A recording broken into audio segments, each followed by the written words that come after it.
అందరికీ praise the lord. 1 ఫిబ్రవరి ఈరోజు యేసయ్య మిమ్మల్ని చూసి చెప్తున్నది ఏంటంటే, భయపడకుము అబ్రహామా, నేను నీ కవచమును, నీ అత్యధిక ప్రతిఫలమై ఉన్నాను అని ఆదికాండము 15:1 చెప్పబడింది. Fear not Abraham, I am the shield and the exceeding great reward.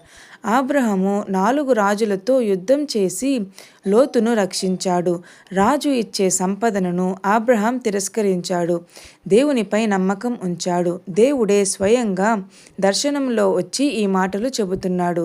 కాబట్టి ప్రియమైన బిడ్డలారా, భయం వచ్చినప్పుడు దేవుని వాక్యం ధైర్యం ఇస్తుంది. లోక సంపద కన్నా దేవుని సన్నిధే గొప్పది. దేవుడు మన కవచం అయితే భయానికి చోటు లేదు.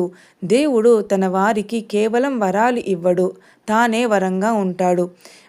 భయపడకుము, దేవుడే నీ రక్షణ, నీ ప్రతిఫలం. ఆమేన్.